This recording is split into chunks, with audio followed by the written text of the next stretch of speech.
Salutations mes petits amis lecteurs, aujourd'hui on se retrouve pour la lecture bilan du mois de juin, qui sera un peu particulière parce qu'avec le confinement, la fin des cours, etc. j'ai beaucoup plus lu, donc j'ai genre 2 fois plus de livres à vous présenter, ce qui est impossible à faire dans mon ancien format. Donc ce que je vais faire, c'est que je vais vous présenter tout ce que j'ai lu de manière assez rapide et succincte, et je vais vous présenter mes coups de cœur plus en détail. J'espère que ça va vous plaire, vous me direz ce que vous en pensez, si vous préférez que je revienne à l'ancien format ou que je garde celui-ci.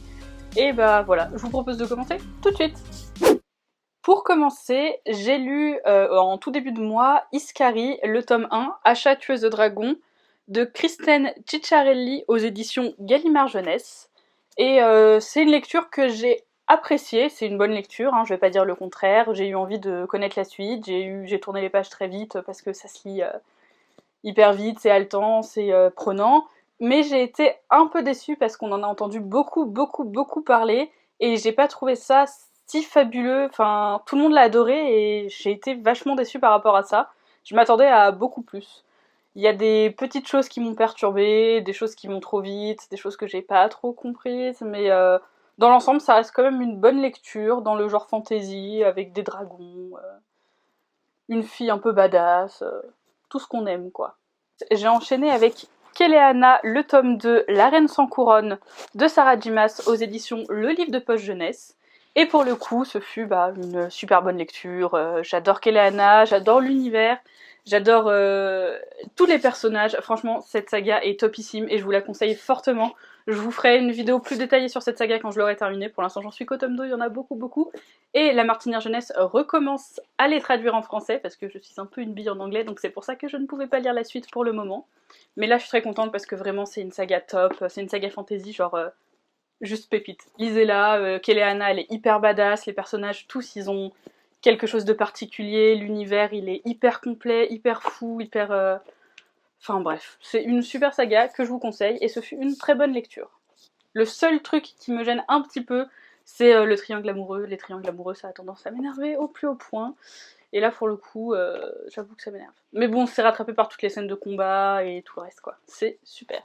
Ensuite, j'ai lu le tome 2 de L'Assassin Royal, l'Assassin du Roi de Robin Hobb aux éditions J'ai lu. Et je vous laisse 5 minutes cette magnifique couverture parce que je trouve ces éditions super belles. Voilà, vous avez bien observé. Maintenant, achetez-la. Non, parce que vraiment, c'est une saga aussi super, une saga de fantasy dont j'avais beaucoup entendu parler, parce que c'est quand même un classique dans le milieu, et j'avais un peu peur, parce que c'est pas de la fantasy jeunesse, c'est de la fantasy un peu plus adulte, c'est pas forcément mes lectures d'habitude, j'ai tendance à lire beaucoup du young adult, et au final, j'ai été conquise, j'ai beaucoup plus apprécié ce tome 2 que le tome 1, parce que je pense que c'est parce que Fitz est plus grand, on apprend plus sur les intrigues de cours, enfin on apprend beaucoup plus de choses, il y a beaucoup plus de mystères qui se mettent en place, il y en a certains qui sont résolus.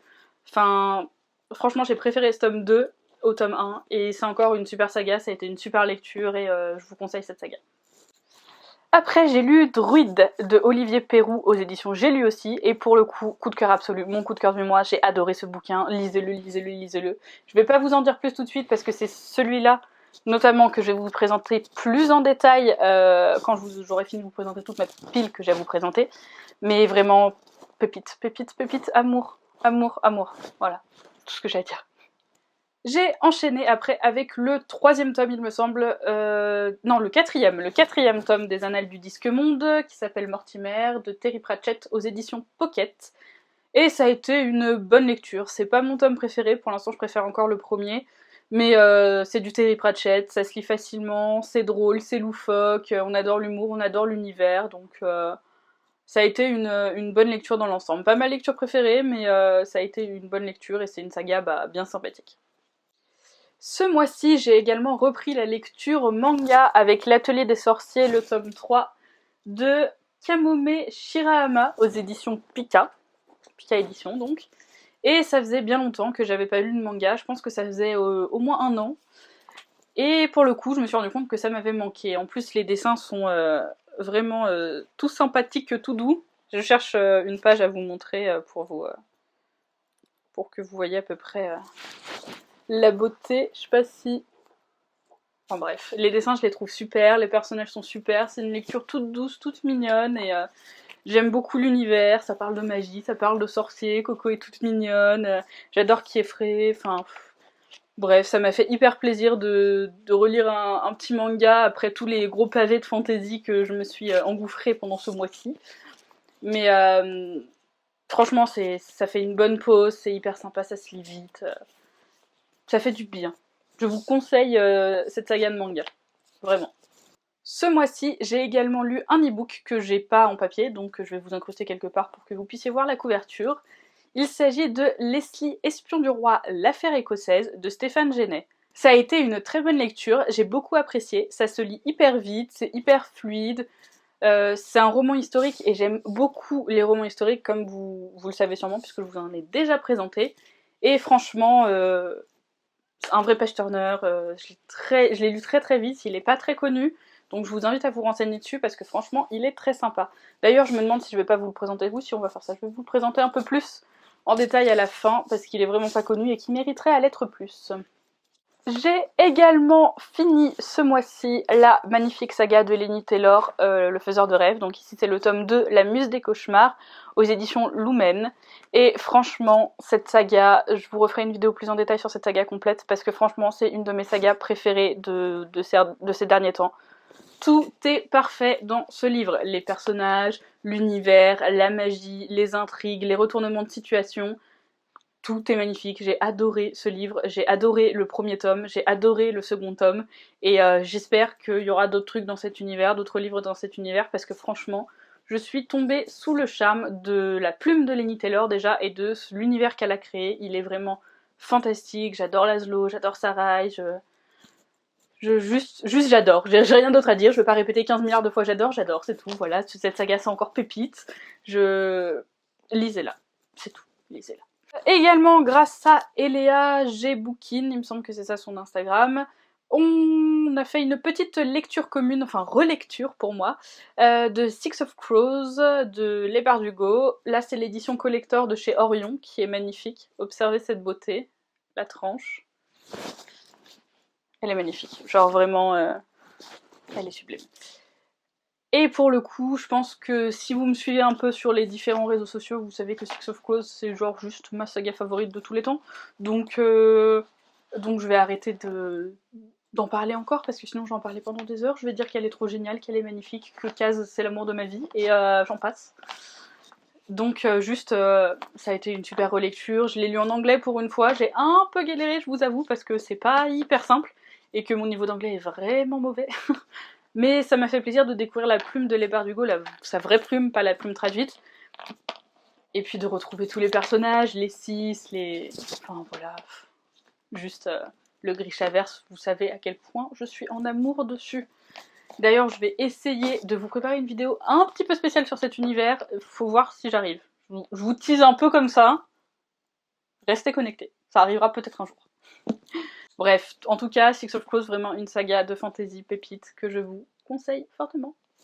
Enfin, j'ai terminé le mois avec une petite déception, malheureusement. Il s'agit de Terre-Mère d'Ursula Le Guin, aux éditions Robert Laffont. Je l'ai lu parce qu'on en parle beaucoup quand on parle de fantasy, c'est un classique, une espèce de classique, mais pour le coup, ça a été une lecture très compliquée pour moi, ça a été long, ça a été fastidieux, j'ai vraiment galéré à le lire. L'univers est sympa, les personnages aussi, mais vraiment c'est long, c'est long, c'est lourd, c'est long, c'est lourd, c'est long, et, euh, et j'ai galéré, mais comme jamais, à le lire.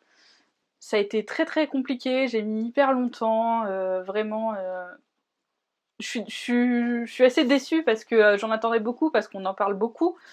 C'est un classique à avoir lu, mais vraiment, c'est de la fantaisie pure et dure, quoi. C'est de la fantaisie, de la bonne grosse fantaisie, et j'ai pas accroché. Il y a juste les derniers chapitres qui m'ont happé, mais bon, sur tout le bouquin, s'il y a 2 chapitres, c'est un peu embêtant.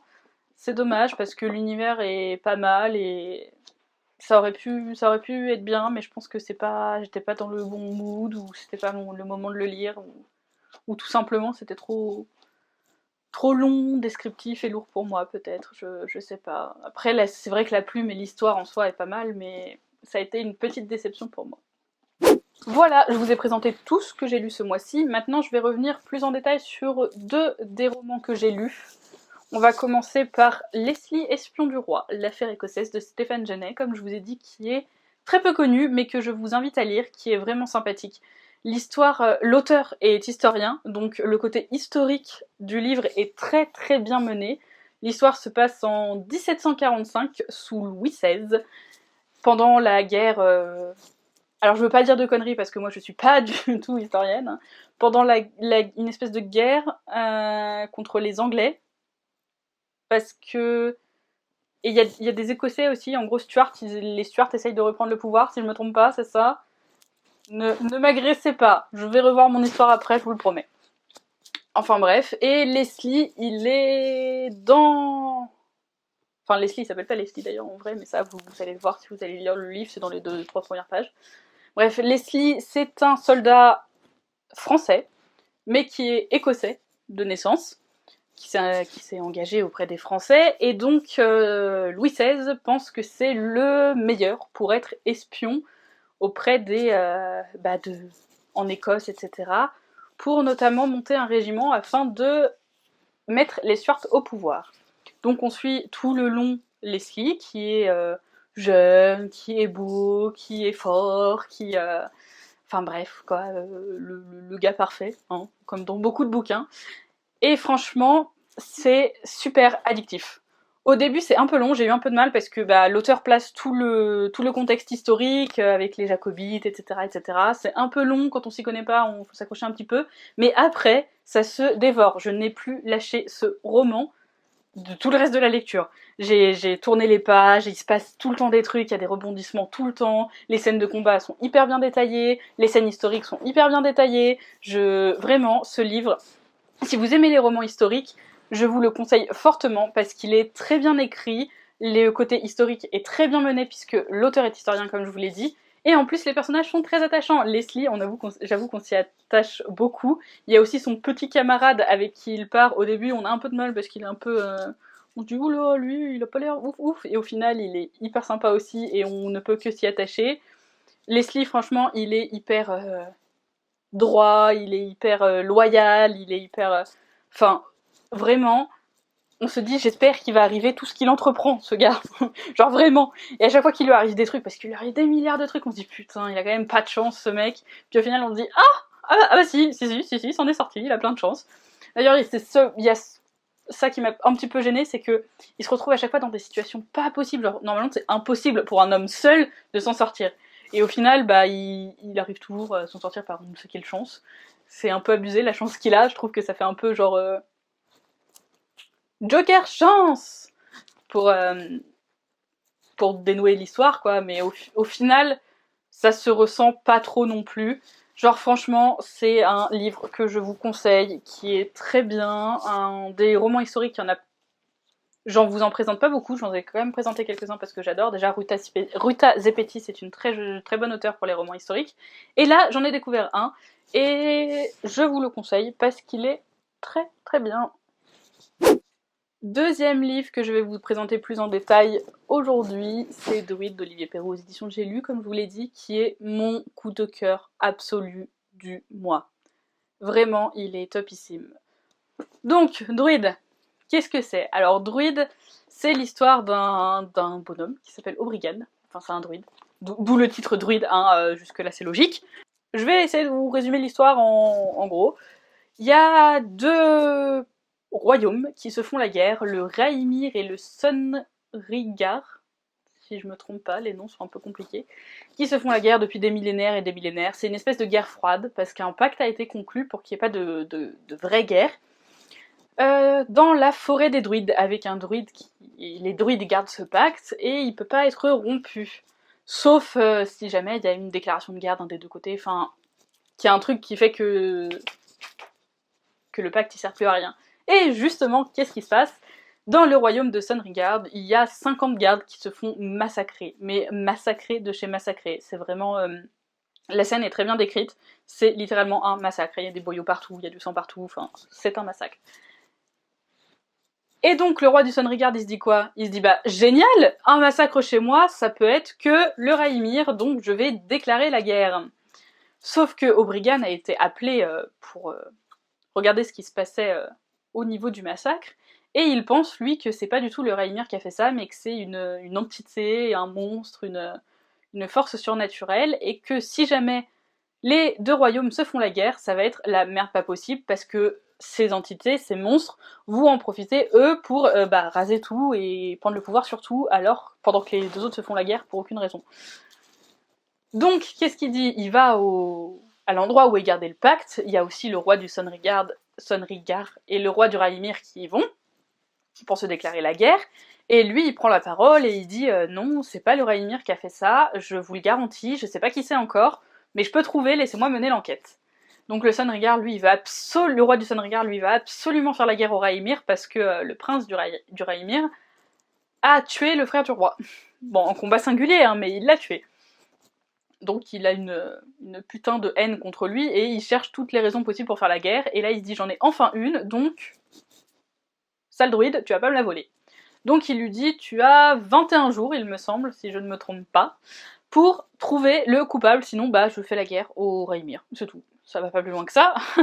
Donc c'est un peu embêtant. Donc Obrigan, il fait quoi là? Bah il part trouver qui a fait ça, avec l'aide de ses deux apprentis qui s'appellent Tobias et Kesher. Également, il va trouver sur son chemin le prince du Raimir qui s'appelle Jackarson. Donc là, je vais vous présenter plus en détail les personnages maintenant que je vous ai placé un peu l'univers. Donc on a Obrigan qui fait partie du clan des loups. Il y a 4 clans de druides. Le clan des loups, donc, dont Obrigan fait partie. Il y a le clan du corbeau, le clan de l'ombre et le clan du cerf, il me semble, si je ne me trompe pas. Obrigan, c'est notre personnage principal. Il est un peu particulier parce qu'il est pas aveugle, mais il a les yeux complètement blancs. Suite à une aventure qui lui est arrivée dans sa jeunesse, on n'en sait pas plus. On va en savoir plus dans le roman au fur et à mesure, mais pour le moment, on n'en sait pas plus. Il a 2 apprentis qui s'appellent Tobias et Kesher. Tobias et Kesher, ils sont adorables, ils se complètent totalement. Il y en a un qui est hyper doué avec le don. Le don, c'est le pouvoir des druides de communiquer avec la nature et de sentir les choses, etc. Mais qui est extrêmement frivole, etc., etc. Et à côté, on a l'autre qui, par contre, n'a pas développé vraiment le don, mais qui est hyper sérieux et qui connaît toute l'histoire et qui lit les livres et qui lit les parchemins et qui remet son frère apprenti dans le droit chemin. Donc ils se complètent parfaitement. Ils vont vivre leur première aventure seuls parce qu'Obrigan va très vite les laisser chacun de leur côté pour qu'ils découvrent des choses sur cette affaire. Et franchement, on les voit évoluer, on les voit grandir. Et franchement, c'est des petits personnages, je les adore. Ils sont tout mignons. Donc voilà, je vous ai présenté les apprentis et Obrigan. Ensuite, on a les 2 rois. Enfin, on a Jackarson qui est le prince du Raimir, parce que son père est toujours vivant, qui pour le coup est un personnage que j'adore. Il est ni gentil ni méchant. C'est un peu un anti-héros. Il a fait des conneries, il a fait de la merde, mais c'est toujours dans l'intérêt de son peuple. Et il le sait, je veux dire, il est pas genre en train de se vanter de quoi que ce soit, il sait qu'il a fait des choses de mal, au contraire, il ne supporte pas sa personne, il cherche toujours à faire au mieux pour son peuple, et là, comme il sait que c'est pas lui qui a fait le massacre, il va aider absolument Obrigan pour savoir qui c'est, pour pas avoir à faire la guerre, parce qu'il sait très bien que son peuple ne survivra pas à la guerre, parce que c'est une puissance beaucoup moindre par rapport au Sonrigard.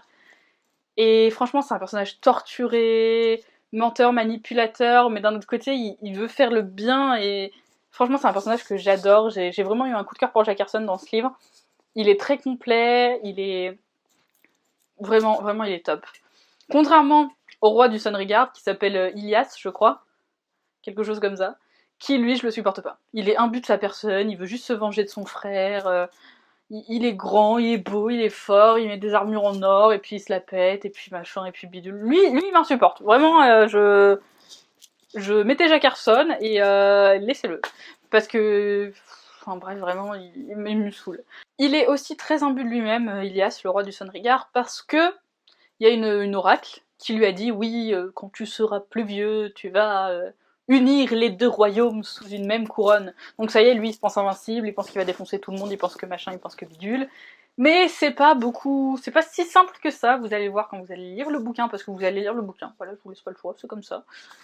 Et c'est beaucoup plus compliqué que ça, franchement, c'est très bien mené. L'univers est très complet, les personnages sont pas du tout manichéens, franchement, c'est un univers fantasy complet, il est bien détaillé, les scènes de combat sont bien décrites, l'univers est bien décrit, même les scènes où juste il marche, elles sont hyper bien décrites. Et l'auteur, il nous fait ressentir toute une palette d'émotions, on a l'impression d'être là, vraiment, et c'est juste ce qu'on attend d'un bouquin, quoi. Donnez-nous que des bouquins comme ça, il est génial, vraiment, il est topissime.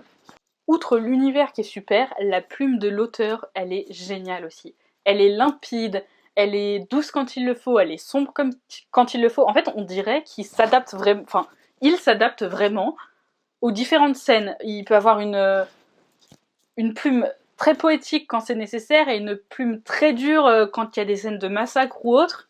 Et franchement, c'est top parce que quand un auteur écrit et que sa plume ne change pas du tout à travers les scènes, que ça s'adapte pas, que c'est très carré, bombe, bloc posé, c'est vraiment pas cool. Alors que là, vraiment, c'est les montagnes russes, quoi. On passe par toutes les émotions. C'est un très très bon roman de fantasy.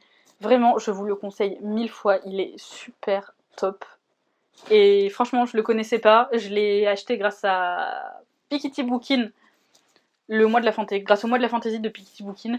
Mais franchement, je regrette absolument pas. C'est une super découverte. Je me serais pas tournée vers ce livre de moi-même. Et franchement, ça a été mon coup de cœur du mois. Une super surprise. Et lisez-le, il est top, top, top. Tout est top. L'univers, les personnages, la plume de l'auteur, les scènes, enfin tout, quoi. En plus, c'est un one-shot, c'est assez rare en fantasy et ça fait plaisir.